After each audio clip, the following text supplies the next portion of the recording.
I'm Jesse Jackson Jr. Welcome forward to the Jesse Jackson Jr. Show. What an amazing week we've had. Yesterday, we spent a lot of time with Brother Man, helping him sort through some of the issues that kept him from voting for Kamala Harris in November that largely are responsible for why we find ourselves where we find ourselves at this hour. The entire world is upside down. Who could have ever thunk it? That the President of the United States had the power not only over our domestic lives, but whose global power over the economy has ramifications all the way to China, Russia, Africa, the consequences of Donald Trump's war on the world economy, a kind of shakedown, if you will. He held a meeting in the White House with Charles Schwab and others with his pump and dump scheme, where he stood right there in the White House and said, "What's everyone complaining about?" Charles Schwab made $2.5 billion yesterday. Another person in the White House was standing next to Charles Schwab, and he said to him, "You made $900 million. Things are going well for you." But they're not going well for farmers, not going well for people who are being rounded up by ICE, not going very well for students whose visas are unilaterally being stripped from them.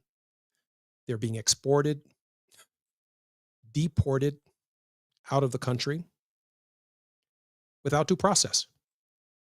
And without that process, mistakes are being made, including a citizen, naturalized, who legally had the right to be here.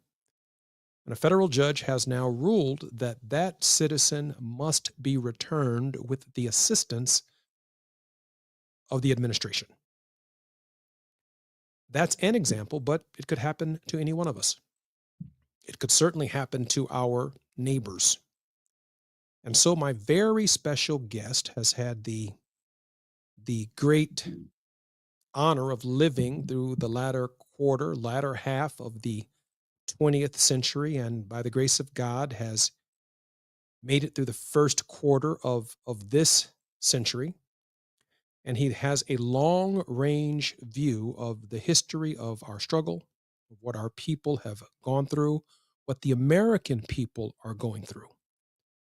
Dr. Earl E. Wheatfall Sr. got his Bachelor of Science degree in Health Education from Lincoln University in Jefferson City, Missouri. His Master of Education, Counselor Education from Lincoln University in Jefferson City, and his Doctor of Education in Counselor Education from the University of Virginia in Charlottesville, Virginia. Dr. Wheatfall, welcome forward to the Jesse Jackson Jr. Show. Thank you for inviting me back again. Listen, you've been gone so long, I have lost my sense of balance. I feel like you left me out here for a minute by myself. It feels like you've been on sabbatical, and we've been waiting for the wisdom of Wheatfall to return to the airwaves. And we are so grateful that you are our guest on this Friday. But things have been happening so fast and so furious until it's difficult to keep up with things. It certainly is. But it does not appear to me that we are going in the right direction. Share with us, Dr. Wheatfall, in this first segment, what you mean by that. It's that we've got an administration now that's going amok. It appears to me that the people are going to have to solve this problem because the politicians are not. It appears to me most of the politicians are afraid to stand up for what's right. It's difficult to determine what is right and what is wrong. You just enumerated a number of issues that's taking place without due process. What's happened to our politicians? What's happened to our Constitution? What has happened to America? Are we going to stand up and let one man dictate to us what's going on? Or are we going to do some things that your father did back in the day, is to start marching and speaking out about the wrongs that's going on? I wrote a really interesting post earlier today, and I want to share that with you when we come forward on the Jesse Jackson Jr. show about the difference between the protests that are taking place all across our country and the protest that you witnessed in your formative years. I'm Jesse Jackson Jr. You're listening to the Jesse Jackson Jr. show. When we come forward, Wisdom with Wheatfall on the Jesse Jackson Jr. show. Say the quiet part out loud. KBLA Talk 1580. Before the fire, Altadena was a real-life Wakanda. A thriving black oasis just 15 miles from downtown Los Angeles. 80% black residents were homeowners, building intergenerational wealth against the odds. It was a hub of black-owned businesses, churches, and cultural institutions. It stood as a symbol of black resilience and economic independence. Then, in a matter of hours, it was gone. The fire tore through homes, swallowed businesses, and left behind a painful void. But was it just an unstoppable act of nature, or was negligence involved? Did officials ignore early warning signs? Were the response efforts delayed or insufficient? What role, if any, did corporate or government failures play? Survivors are demanding answers. Don't miss our KBLA Talk 1580 Town Hall. The Eden Altadena Fire, 100 days and counting, on Wednesday, April 16th, 4 to 6 p.m. at the Robinson Park Recreation Center, 1081 North Fair Oaks in Pasadena. Join Dominic DePrima, Nee Cordelai Corte, James Farr, Tavis Smiley, and a panel of survivors, community leaders, and experts as we commemorate Day 100 since the wildfires flared up, and we discuss where we go from here. It's KBLA's Eden Altadena Fire, 100 Days and Counting Town Hall, Wednesday, April 16th, 4 to 6 p.m. at the Robinson Park Recreation Center in Pasadena. Light refreshments to follow. Admission is free, but sign-up is required at our KBLA1580.com website. The first 100 attendees will receive a complimentary air purifier. This is a community call to action, brought to you by KBLA Talk 1580 and Quinn Emanuel Trial Lawyers. At KBLA Talk 1580, we've got your black. This is KBLA Talk 1580, where hate meets a scholarly match. Hey!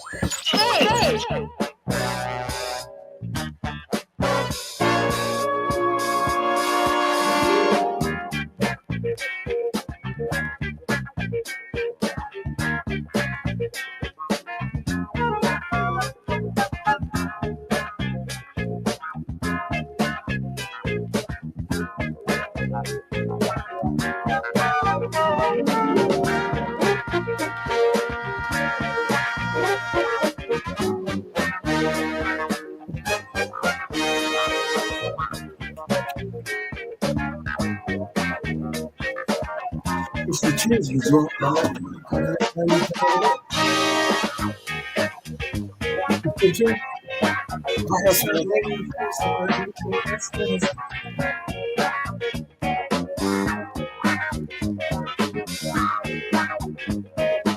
I'm Jesse Jackson Jr. Welcome forward to the Jesse Jackson Jr. show.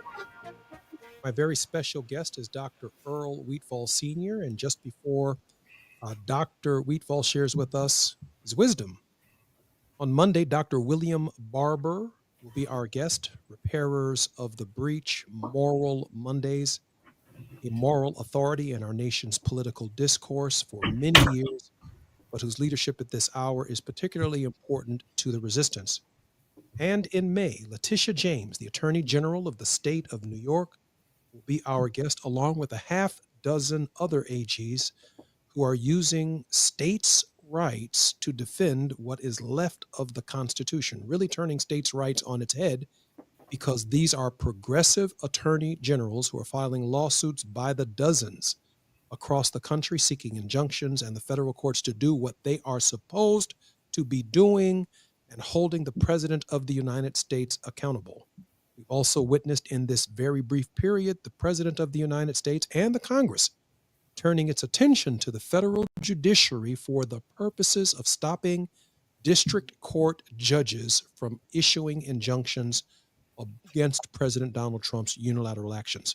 Dr. Wheatfall, just before the break, and you know this is our longest segment, you were saying that the entire world is upside down and that the Constitution of the United States is being shredded. And democracy is at stake. Yes. I just there's so much on the table and it's happening so fast until I don't see where our leadership is keeping up with it. I noticed where Senator Cory Booker broke the record of Strom Thurmond. filibuster, and that got some attention, but it was only for a minute.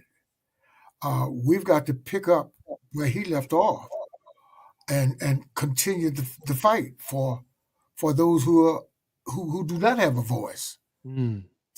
We've got to stand up at some point because America cannot go down the drain like this. I just do not see low income and the permanent underclass being served well by the initiatives that's being taken place today. You know, Dr. Weefall, I'm equally as concerned about the observations that you've made in terms of what is coming at us so fast. I am impressed, however, with the protests. Who everyone within the sound of my voice should find the local protest to participate in. It's therapeutic. Yes. It's helpful.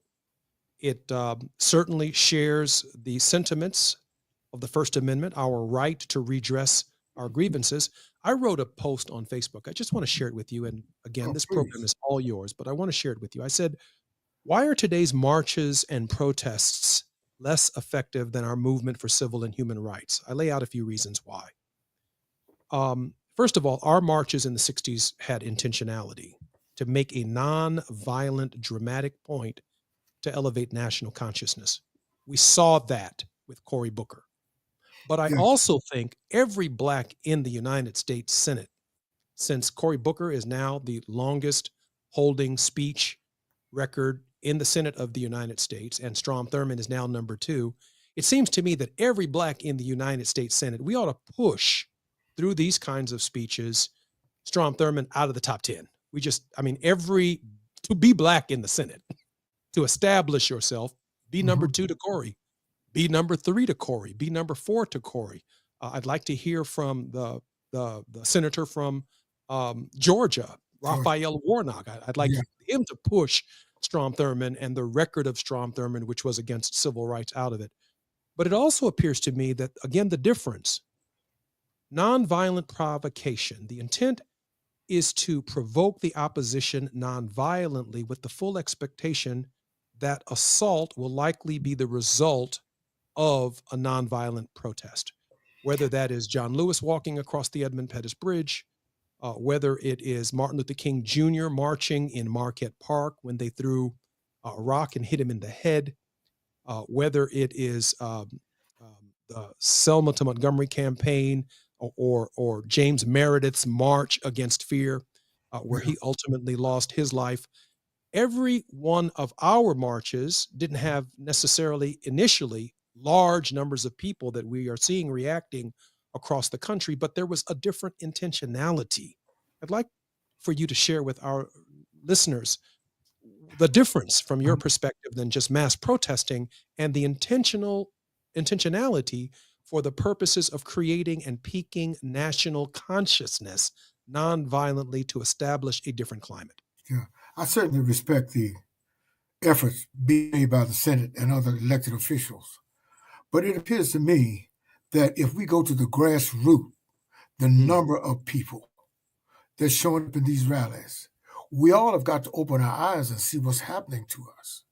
If this administration and most administrations, I think, pay attention to the numbers and the number of rallies taking place.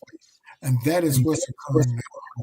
All across the country is happening. But we've got to even move to a different level.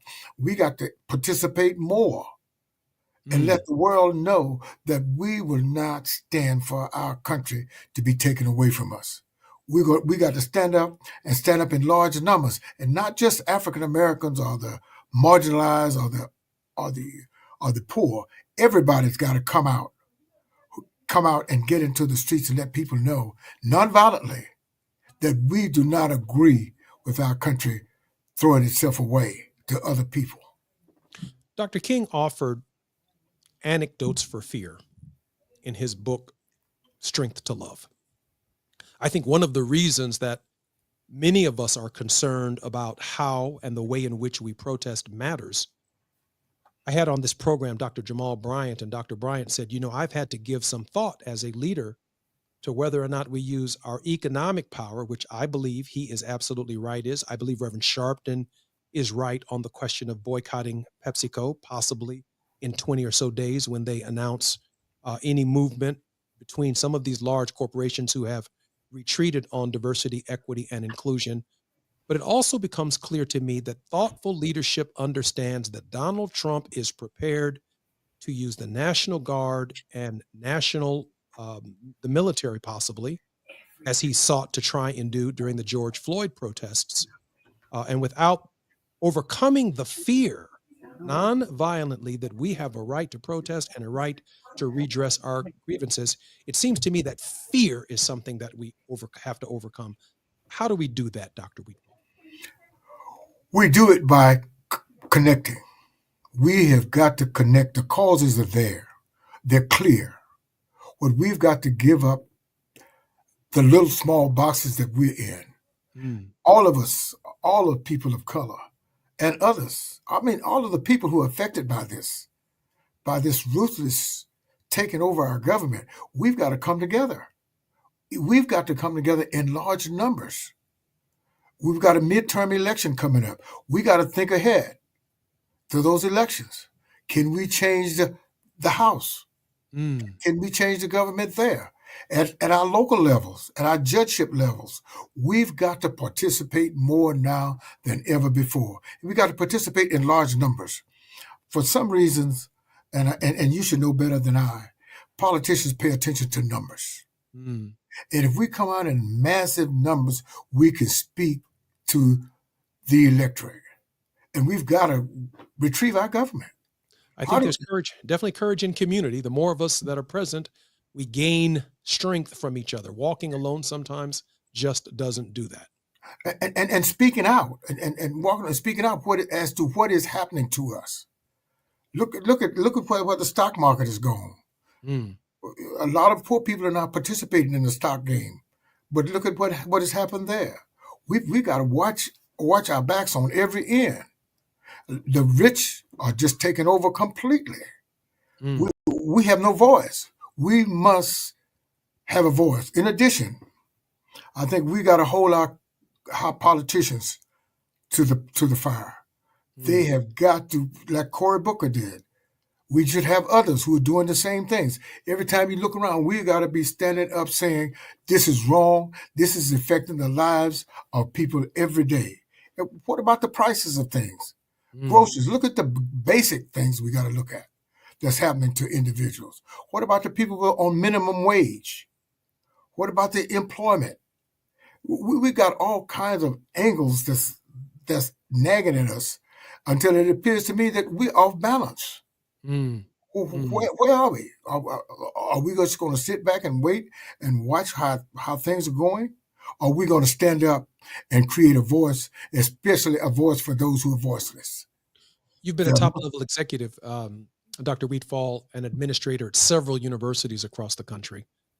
Unlike Kent State during the Vietnam War or Jackson State during the Vietnam War, where the administration sent in the National Guard, these universities, their research dollars are being threatened. Their administrations are being threatened. We saw initially the loss of Claudine Gay, for example, at Harvard was over her response to Gaza, which was the same response that clearly all of the Ivy Leagues agreed to do. But when we think about the HBCUs, when we think about, and it's hard to imagine that just because we attended a Black college, that we miss the idea that some of these colleges and universities rely heavily upon federal research dollars, which Donald Trump is now holding over these institutions. The Secretary of Education came out yesterday and said we are not providing these research dollars and these grants until such time as the order and the policies of Donald Trump are implemented across the university. This kind of confusion takes the energy out of students who are Absolutely. being threatened with expulsion. What about the financial aid that Mm, students depend on so much? Low mm, income, no income students can go to school on financial aid, get loans, grants. What about those funds? Those funds are being taken away. Can you realize the impact that's going to have on HBCUs and mm, other institutions when there's no financial aid? When I started at college, there was no financial aid. I think mm, financial aid, the Pell Grants came out in 1959. I was a recipient of one of those scholarships. mm, That money helped me to get through undergraduate school. What's going to happen now to young folk now who are unable to be a part of that financial assistance that they can pay back later with a better, higher paying job? mm, mm, mm. And I just wonder what's going to happen to the African American community. What's going to happen to us? That financial aid helped us to get a leg up. Mm, Now mm. what happens It's when really you interesting because it's really interesting, Doc, because in some quarters of our community, we say that we don't want government assistance. We don't want the government to be involved in our lives. And then we come forward with our own economic plans and agenda, which I support. Study reparations. We need reparations, as if this Congress is going to pass reparations, or this Senate is going to pass reparations, or this president is going to sign reparations legislation, or this Supreme Court is going to determine that reparations legislation is going to be constitutional, which is a huge hurdle to overcome. But the way in which we have received some benefits from the government for damage that has been done, for repair that needs to be done in our communities, has come in the form of financial aid for students to create a middle class within our community. absolutely, it's irreparable damage have been done. What do we do about that? Reparations appear to be such a difficult issue to get our heads wrapped around. But Mm, just think about the 1890s money, the Morrill Act. Are mm, we supposed to give money to HBCUs to maintain their finances that was promised to us? Only a few institutions have gotten that money back. Only a mm, Tennessee State, University of Maryland, only a couple of institutions that I know of that's been able to retrieve some of the resources, not equitable resources, but some of the resources to rebuild their institutions. What do you think? What about the decaying institutions, buildings that needs repair, their infrastructure. dormitories? It's all kind of implications going to take place with the loss of the federal resources. And believe me, this administration knows exactly what they're doing. Mm. It knows exactly the impact it's going to have on, and who is it going to have on. It's going to have an impact on everyone, especially from the low-income communities. Dr. Weefall, we have about 2 minutes before we come forward with our break. I wanted to ask you the question from the Smithsonian to the banning of books to the removal of Colin Powell and others, Tuskegee Airmen, from the history of the Arlington National Cemetery. The attack seems to be directed at us, but it includes women, it includes the LGBTQ, it includes the Mhm. poor. Please share with us your thoughts on what it means to erase our story. Okay. I think right now it's an attack on any of the selected groups that you mentioned. There's an attack on that group because it's been able to create the kind of energy to be inclusive. Uh, I just can't imagine us going backwards now. Mm, As the former president for the United States, Kamala Harris, we will not go back. mm, And I still agree with her that we will not go back. We need to be moving forward. But all of the initiatives I see taking place now, they're taken away. They're continually taken away, systematically being taken away in our faces. So I think it's time for us to stand up to what's going on and let Senator Cory Booker's positioning be just a starting point. We should continue the momentum that he's built up around our leadership. I'm Jesse Jackson Jr. We are listening to Dr. Earl Wheatfall Sr., whose PhD is in counselor education. He is our special guest, Wisdom with Wheatfall, when we come forward on the Jesse Jackson Jr. Show. KBLA Talk 1580 is an intervention. When we come forward, includes you. KBLA Talk 1580, turning pain into power. I'm Amber Payton with 4 Things You Should Know with BIN News. Black Chicago Mayor Brandon Johnson says the city will fight President Trump's threat to cut federal funds for sanctuary cities. His team says the move is unconstitutional. Chicago stands to lose over $3.5 billion. Yahoo has removed its DEI pages, redirecting users to its leadership page instead. It's the latest company to pull public DEI content as Trump pushes back on such policies. Black New York City Mayor Eric Adams is heading to the Dominican Republic to support the community after a nightclub roof collapse killed 221 people and injured over 150. And Steve Soboroff has quit as Los Angeles, California's wildfire recovery chief, saying Black Mayor Karen Bass and her team shut him out of key planning. He told the LA Times no one had contacted him in over a month and suspects he was used as political cover for the wealthy Palisades area. Get BIN News on demand 24/7 on the iHeartRadio app. It's time to bring people back into the hiring process. If posting jobs online and screening applicants is failing, turn to the experts, Express Employment Professionals. Go to expresspros.com to find the location near you. Express blends tech with local support. That's expresspros.com. This is the KBLA Sports Minute with Ray Richardson. Interesting situation facing the Clippers heading into their final 2 games of the regular season. Do they rest Kawhi Leonard to save him for the playoffs, or do they keep him in the lineup? The Clippers need Leonard to help improve their playoff position. At the moment, the Clippers are tied with Denver for 4th place in the Western Conference. They can lock up the 4th spot with a win tonight at Sacramento and Sunday at Golden State. Losses in both games could drop the Clippers into the play-in round. Last year, Leonard missed the last 4 games of the Clippers' first-round series against Dallas when his right knee got sore. The Clippers lost the series in 6 games. A healthy Leonard is vital for the Clippers to make a deep run in the playoffs this year. Interesting decision for Coach Ty Lue and the Clippers medical staff. Keep your fingers crossed that Leonard's knee does not act up again. No debates, no speculation, just the info you need. That's your KBLA Sports Minute. I'm Ray Richardson. More news, opinions, and conversation when we come forward on KBLA Talk 1580.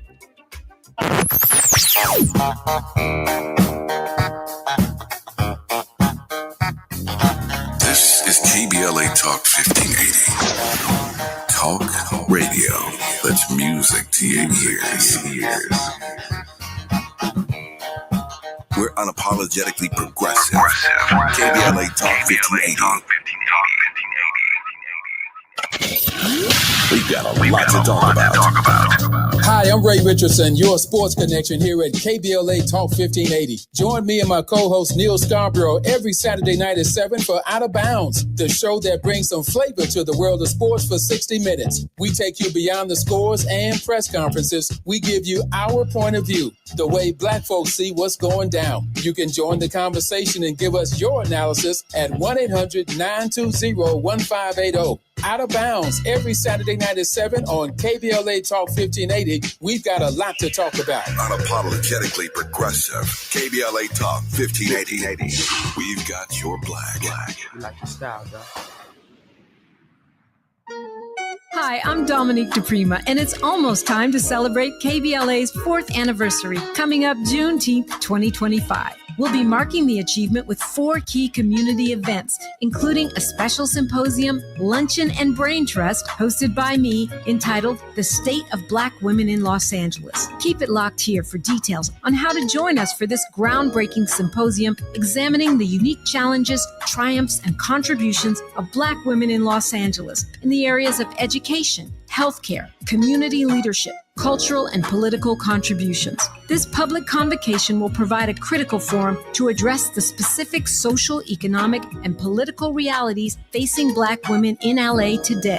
We'll go live with a radio broadcast and YouTube live stream, a public discussion, and a private dialogue with some of LA's most impactful women.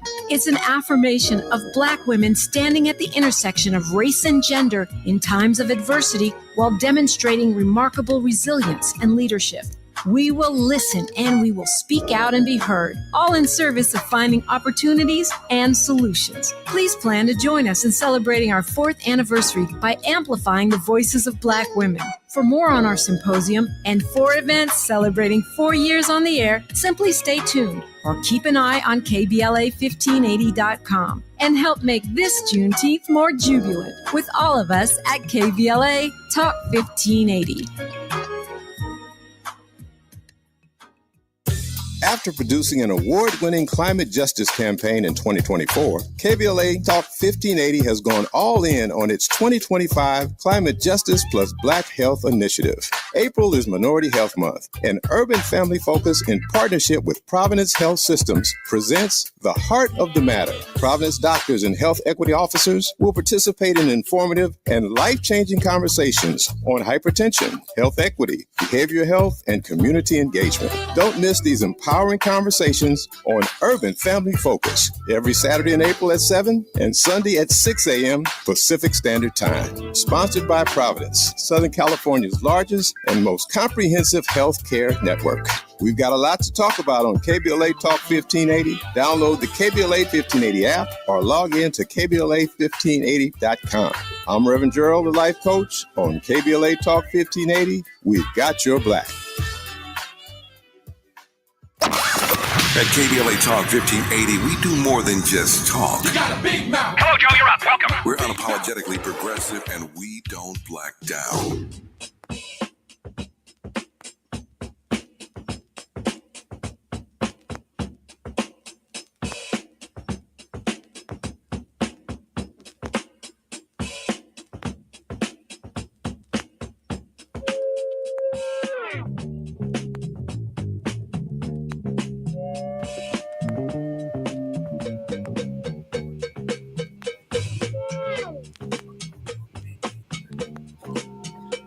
I'm Jesse Jackson Jr.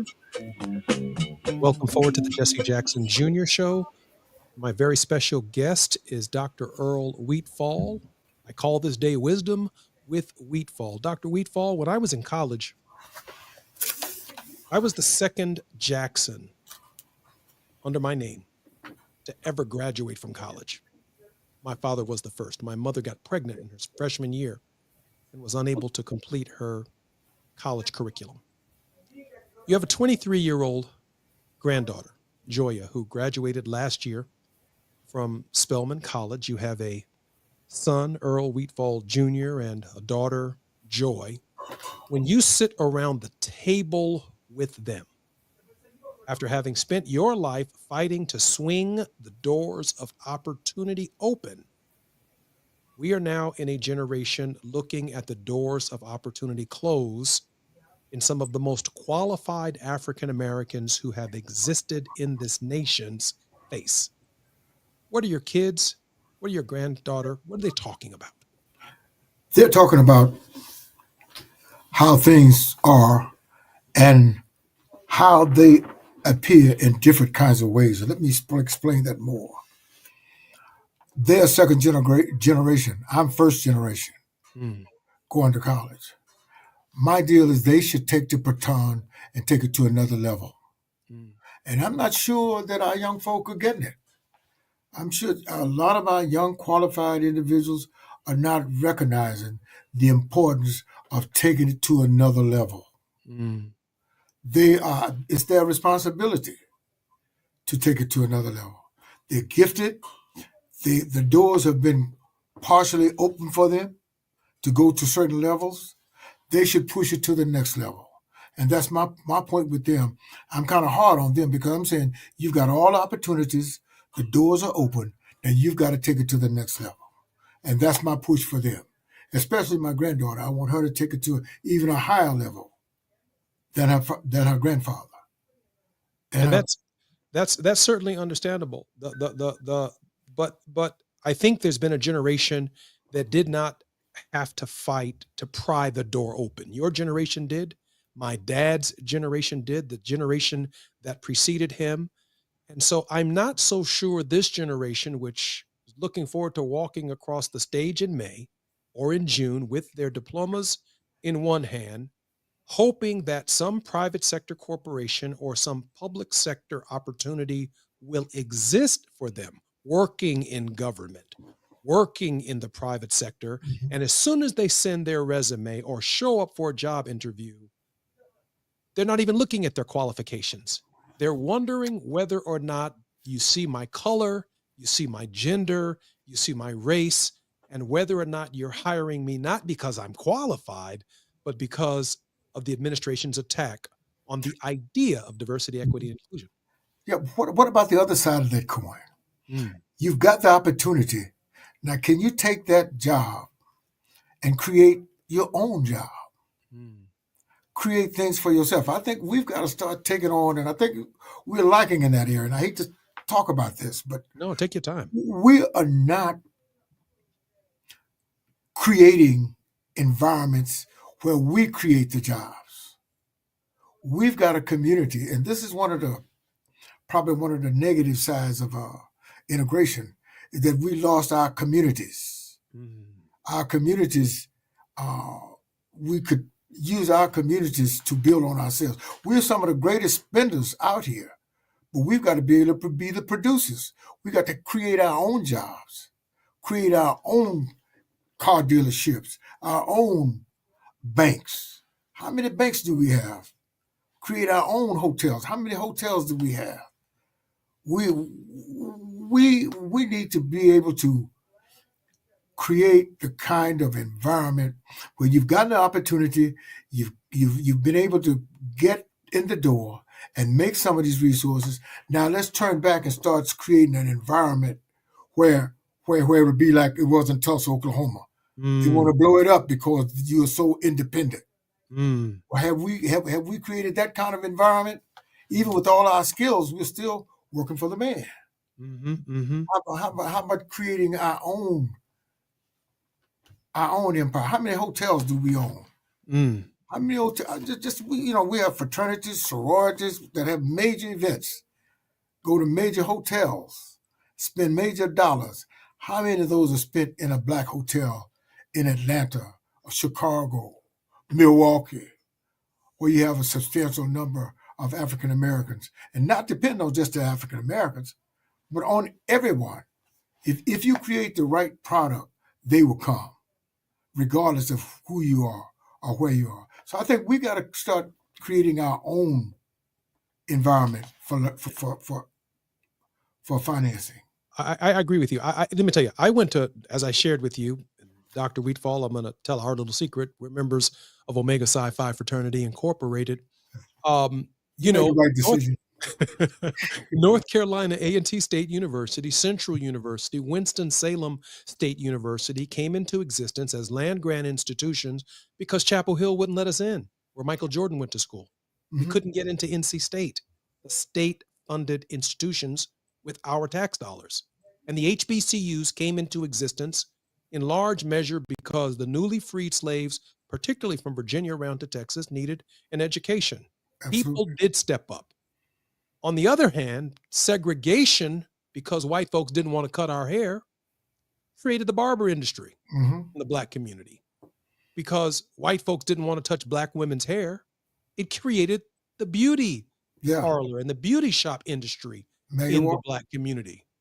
And so our reaction to even black churches in large measure came into existence when they made us sit in the back of the church and we couldn't worship our Lord with white folks Hmm. together. And so the black church itself has its creation and foundation in reaction to the fact that white Christians saw themselves as different than us. I hear you saying, Dr. Wheatfall, that even under these awful circumstances, new opportunities are going to exist. Yeah, and it's got to push us together. We got to realize that we can't have someone else calling the shots for us. We've got to have some independence. And believe me, America responds to money. Mm, Money controls America. If you create the resources, then you can have the independence. And I think that's where we've got to think more of this next generation. We've got to start building our own, mm, creating our mhm, own dollar, make our dollar turn around in our community, not foreigners come into our community and create all the money and take it out and utilize it somewhere else. We've got to create. How many mom and pop stores do we still have? How many service stations do we have? You know, we are spenders. Americans are, in the Black community, we're consumers. But we've got to create the opportunity. Those who've managed to make it to some level of success, got to create have the confidence to create the kind of areas that people can respond to, that they can enjoy. 5-star hotels. Why not? Why don't we pull together and say, hey, 100 or so of African American men men and women get together and say, we're going to build a hotel. We're going to figure out where's the best place to put this hotel. And every time you have a sorority or an alumni association or a fraternity meeting, you can gather at this hotel. We can accommodate you. Suppose we would do that. Just an experiment. This is just me thinking out loud. Suppose we would do that. We've got the money to do it. Yeah, we do. I would only, I'm going to just not slightly push back because I have so much respect for your wisdom. I just want to make the point, for example, that there are these signs, right?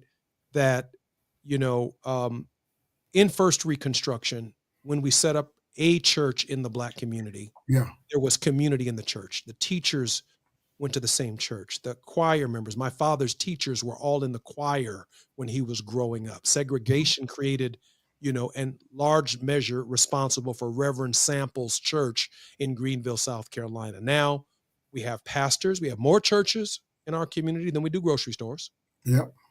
Many of our pastors don't even live in the community. They buy a home in the suburbs. So the spiritual growth of the community is not tied to the traditional African-American church coming after the 13th, 14th, and 15th Amendment during First Reconstruction.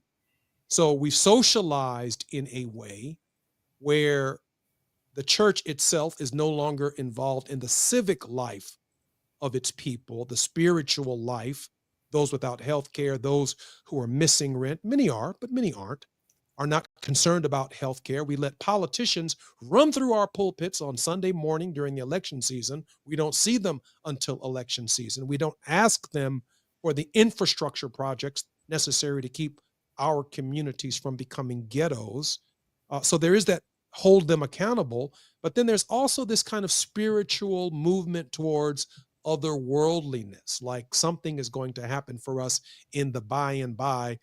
That's not going to happen for us here because we are not holding the right now and the present accountable to exactly what you just said. Exactly. And we have the skills. For some reason, we do not have, in my view, the togetherness, i.e., how many grocery stores do we have in our area? That's essential for us to survive with. Our grocery stores do we have in our communities that we've collectively come together to make happen for our people? I see your point on the pushback, but at the same time, the church is a strong element in our community. As you know, at 11 o'clock on Sunday morning is the most segregated time in America. We still hang on to our churches for the most part. I think in my church is 99.999% African American. Collectively, those ministers could come together, especially ministers or leaders in the community anyway. They come together and they got you 2 and 3 times a week. So we should be able to come together and think through how we can put our monies together collectively, make things happen for us. I think that's right. I think I just heard Dr. Wheatfall say, ushers, close the doors. Close the doors. We need to have a different conversation about economic development and participation in our own communities. I'm Jesse Jackson Jr. When we come forward, Dr. Earl Wheatfall will give us more wisdom, and he will end on a word of hope in our final segment. A safe place to go loud. A great place for progressive politics. KBLA Talk 1580. I feel so alone. I'm embarrassed to talk about it. How can I help my kid if I can't help myself? I can't remember when I wasn't stressed. I don't like this. When you feel overwhelmed by your thoughts and emotions, it's okay to get help. You are not alone. CalHope is here for you with free, safe, and confidential mental health resources for youth, young adults, families, and you. Find support now at calhope.org. Looking for a purposeful and passionate way to make a difference in your community? Volunteer with our Senior Medicare Patrol and help prevent Medicare fraud. S&P volunteers work in their community, educating peers about healthcare fraud and how to prevent and detect it. Free training starts soon. Check us out online or at an S&P open house near you. We're on a mission to stop fraud. Join our team. You make a difference. Visit caspvolunteer.org. Protect yourself from Medicare card scams. Scammers may call, email, or even knock on your door claiming they need your Medicare info, asking for money or threatening to cancel your benefits. Don't fall for it. It's a scam. Remember, Medicare doesn't need to verify your information. They already have it. Medicare won't charge you for a new card and will never threaten to cancel benefits. Check your Medicare statements for suspicious charges and report scams to the California Senior Medicare Patrol at 1-855-613-7080. We're here to help. Whoa, it's you, the Capital One Bank guy. That's what they call me. Mind if I get a selfie? Yeah, sure thing. Say no fees or minimums on your Capital One checking account. Wow, that's a keeper. So, where are you heading? I'm off to spread the good news that Capital One helps people keep more money in their wallet with no overdraft fees. Oh, you're the best Capital One Bank guy. Hey, mind if I get a selfie? Sure. Say, Capital One, what's in your wallet? Terms apply. See CapitalOne.com/bank for details. Capital One NA, member FDIC. I can't believe how spotless my floors look after using the Swiffer Power Mop. No more dragging around a heavy mop and messy bucket. Now I get the same deep clean without all the work. Thanks to the powerful solution and scrubbing pad of the Swiffer Power Mop, dirt and grime don't stand a chance, and I don't break a sweat. Mic drop. Mop drop. Swiffer Power Mop. Swiffer Power Mop. A smarter way to mop. Try it or your money back. KBLA Talk 1580. We've got a lot to talk about. KBLA Talk 1580, connecting you with services and solutions. If you need help getting your resume in order, finding job training, or landing a job, we've got 3 great options for you. First, the City of Los Angeles has WorkSource centers across the area offering free job support. The California Workforce Development Board can help you with everything from GED prep to vocational training at no cost to you. On the federal level, the Department of Labor's American Job Centers offer a full range of services for job seekers and businesses alike. Visit careeronestop.org, or for more info, just call California's Help Center or visit cwdb.ca.gov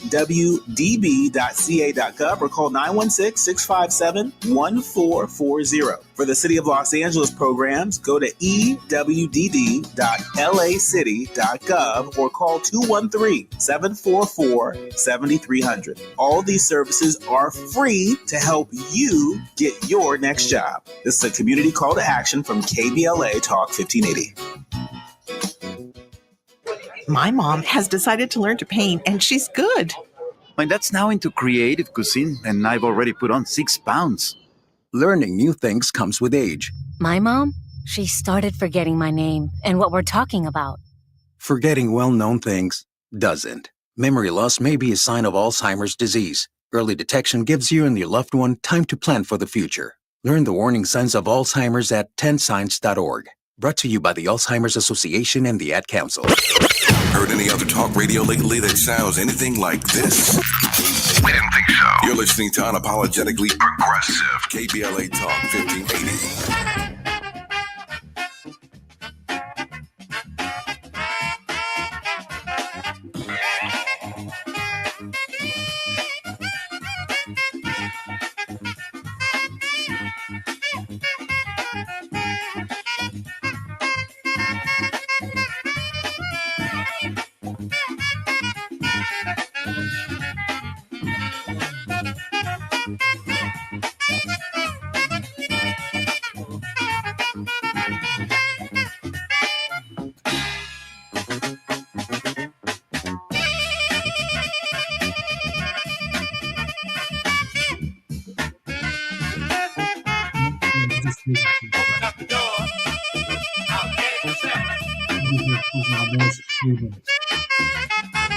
I'm Jesse Jackson Jr. Welcome forward to the Jesse Jackson Jr. Show. And on this Friday, we are very blessed to be getting wisdom with Wheatfall. Dr. Earl Wheatfall, Bachelor of Science degree from Lincoln University, a Master's of Education from Lincoln University, and his PhD in Counselor Education from the University of Virginia. He has worked in a number of universities. I have just a couple of questions for him, and then I'm going to allow him to close us on a word of hope in our final segment. Dr. Wheatfall, processing this last 150 days for me has been nearly impossible. But you've lived through it. You lived through Brown versus the Board of Education in 1954. Yep. You lived through the death of Emmett Till in 1956. You lived through Rosa Parks sitting down in 57. You lived through Dr. King coming to her rescue, the Selma, the Montgomery bus boycott. You lived through the 4 little girls being blown up in Birmingham, Alabama. You lived through the I Have a Dream speech. You lived through the 1964 Civil Rights Act and Johnson's reluctance, the Voting Rights Act of 65, public accommodations legislation, Roe v. Wade. You've had to process a whole lot over time that we are being asked to process in 150 days, in nearly 180-degree turn for everything that you fought for in the last 70 years or 7 or so decades. How do you process the present? Yeah, I'd like to certainly answer your question because it's going to be important to see what is going to happen in the next 90 days. I certainly would like to propose a question to you, and you'll probably have it from some of your audiences. Who will the tariffs of these taxes have the most impact on? Who will that affect the most? Personally, I think it's going to be the poor. I mean, we had on our program a Dr. Warren Weinbob, who participated on our program, an economist at North Carolina A&T, and he talked about all of the raw materials in Africa. And how these raw materials ultimately become finished products in the United States and China and Taiwan, throughout Europe and through Russia, and, if you will, the white folks' world, what they call the first world, while we're in the third world. It means, he shared with us, that they're going to be digging even deeper in Africa for lithium, for cobalt.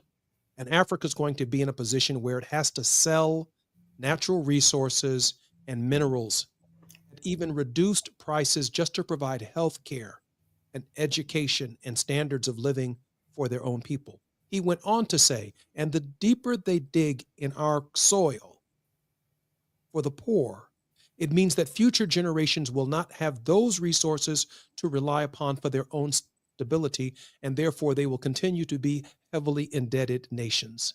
That's country to country on the tariffs. But when it ends up in our neighborhoods, when we look at the loss of federal workers and federal jobs and cutting Social Security and raising the hope of the new budget to raise the military budget to $1.1 trillion from $850 billion a year, it's going to come on the backs of the poor, the working class, regardless of their race, sex, or class.